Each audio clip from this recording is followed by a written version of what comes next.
the housing bubble burst.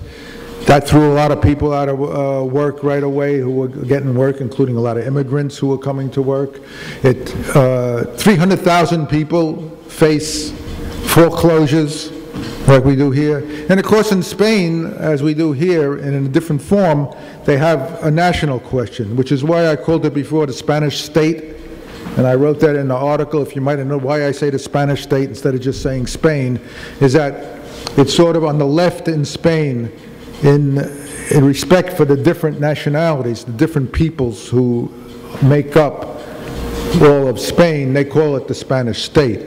Just like we won't write in Workers' World in the nation, a nationwide. We avoid saying a nationwide demo because we don't consider it one nation here in the United States. There are different populations, there are the national groupings that have, who are oppressed. And in Spain there are, and it's more connected to language and territory than it is here, but there's a Basque population in the northeast, Galicians in the northwest, even the Catalonians, and it doesn't always mean that their standard of living is worse than that in the center, but there has been some level of national or language oppression, the Canary Islands, you know. So I noticed that the Spanish radicals always understand when we talk about the national question in the United States faster than anybody else, because they understand that there is such a thing as the national question, and it's an important question. Okay, now what I want to go into, these countries on the periphery, especially have been affected. Well, I'll leave that for now. The two places where there have been elections. On the weekend of May 6th, there were two national elections. The second round of the French election and the Greek, which was a presidential election, so it had two rounds like that, just the people who came in the top two contested, and the Greek parliamentary elections. Now, the Greek government, well, I'll go to Greek second, because that was really the important one in its outcome. The French election, let me step back once. Throughout Europe, really since the World War II, the bourgeoisie has directed its interests throughout most of Western Europe, throughout the continent, by sort of having two parties, one which represents sort of a social democratic point of view, one which is a conservative point of view, and they both contest, but they're both bourgeois parties, and they both defend the system. And the social democratic part would have made during the period between 1945 and 1989, anyway, 1991, more concessions to the workers, and the conservatives would try to hold them back or take them away. And but since 1991, they both sort of been making concessions, making decisions against the working class, and it's very much like the Democrats and the Republicans here. There are different roots, and the Social Democrats have more roots in the working class organizations there, the unions and stuff, but they very much gravitated toward an alternating of the government in office, but each of them serving really the interests of the bourgeoisie, of the 1% in today's terms. In France, the election, the second round of the election was between these two groups, between the Socialist Party, which is really not very socialist at all, has represented imperialism faithfully, and also the French ruling class all the way throughout, and Sarkozy's party, which is like a center-right party. And Sarkozy is, he's a pig. And the other guy maybe is a little bit less of a pig. That was sort of, and maybe he will make some concessions to the workers, and maybe he will fight within Europe for them to loosen up the policies a little bit, and maybe he won't. So the result of the election, which threw out Sarkozy, and replaced him with Hollande, who's the Socialist Party guy, still maintain this alternate of power. It's not that it represents nothing, but it doesn't represent a lot. You know, Engels said, let's see, 20. See what happens when you don't read it? Because time flies. Engels wrote in Origin of the Family, Private Property and the State that the universal suffrage is a measure of the maturity of the working class. And so that it has been quoted, Lenin quoted it in State and Revolution, to show that, look, the elections only can get you so far. They can show you what the consciousness is of the workers, but it doesn't really change power and stuff like that. And that certainly was true in the French elections. Over here, it hardly measures anything because it's very hard for any left organization to compete in the elections here. The money has so much dominance of it.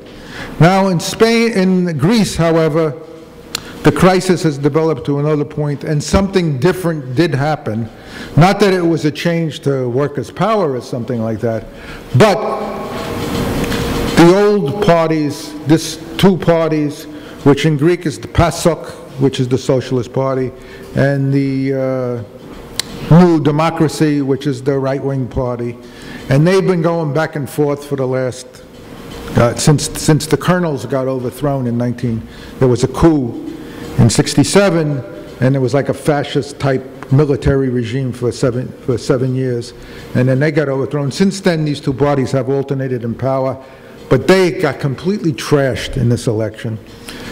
Back in December, or no, maybe a month before that, the European Central Regime, the European Union, the Central Bank, and the IMF went to Greece and they said, get rid of Papandreou of PASOK, we're putting in a banker to run the thing for a while because you guys got to pay the debt. So they got rid of democracy for a while, for 6 months, and then they had this election. In the election, any party that went along with the deal of the austerity got completely trashed. Okay. So what happened in France, and a little bit happened in Greece, with a lot. The two parties, which had gotten 73% of the vote together in the last elections, they got like 33% of the vote. They lost 3 million votes out of about 7 million voters. And so they have been completely discredited. The other parties who went along with even a fascist party had joined their coalition, they lost their votes to another fascist party who didn't join it. They gained a lot. They got up to 4% of the vote. So they're represented in Parliament. However, there are two left parties. There's one real left party there's the Communist Party of Greece, which the Greek initials are KKE. And they and the trade union that they built up have led 14 general strikes in the last couple of years against these policies. They made a small gain. They gained from 7.5% to 8.5%. But an intermediate party called Syriza, whose base really split from the Communist Party about 20 years ago in a Euro-communist direction, you know, anyhow, more toward the social democracy. But a real they're left grouping. What appeared to happen, to my opinion, is that anyone who wanted to vote against the main parties but didn't want to go all the way to voting to the communists, they voted for this party. So this party came in second. The New Democracy came in first with like 19% of the vote. They got about 18%. The Syriza got, I think, 18%. The PASOK came in third with less than 14% of the vote, down from 43% in the last elections. And then the others got a few percents. The Greek electoral system works this way. I think there's about 300 seats in Parliament. Whoever comes in first gets 50 extra votes. Yeah, it's like a bonus. If you come in first, you get 50 votes. And then the rest is, and the ones who don't get I think 3%, they don't get any votes. Then the rest gets decided proportionally. So if you got about 20% of the vote, you'd get 50 plus a few more seats, and then if you came in first, you get another 50. So you have almost enough to start the government. They do that. It sort of works for the bourgeoisie there. It means that it's easier for whoever wins to make a government without having it keep breaking up and stuff like that, and as parliaments sometimes do. But anyway, what can I say? Nobody was able to form a government. Even with this, even the ones that won, and they had more than 100 seats in parliament, they weren't able to form a government because nobody would join them. Then they tried to have the Syriza form it, and they asked people to join the communists. They asked the communists, by the way, the communists refused to join or even to talk to them.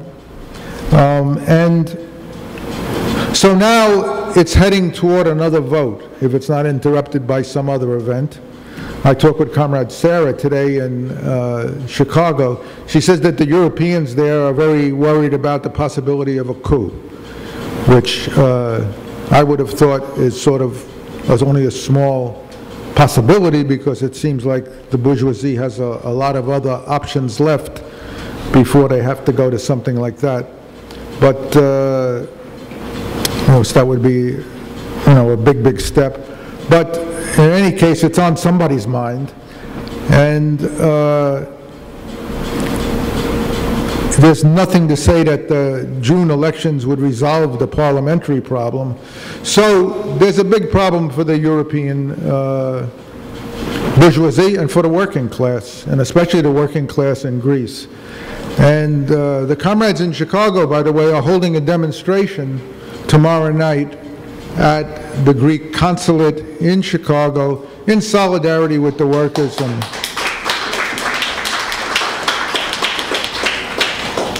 And it's a good thing to do, because it's important that this struggle be internationalized. It's hard for any one country. You're facing, the bourgeoisie of the entire continent, really backed up by the United States, who may not always agree with all the economic steps, but it's definitely for the bourgeoisie against the Greek workers. So I don't know. I don't think I'm going to try and go, and if we get into the discussion, we can talk more about tactics over there too, because there is a question of what would we do if we were in that situation, or what would we want to see doing. But I don't know that I can take that on at this moment. And I've spoken already more than 25 minutes, so I'm going to end it on there and saying that our role, of course, is to try to understand what's going on, be in solidarity with the workers, whether it be in Greece or the indignant ones in Spain, or anybody on the European continent, or anyone in the world who is fighting against the 1%, against the imperialist ruling class, whether it's against imperialist war, against the banks, against austerity, and for finally a clear workers' program leading toward a socialist solution, which is really the only solution that can stick and resolve this crisis that has entered such a terminal stage. As Fred's book says, it's a dead end.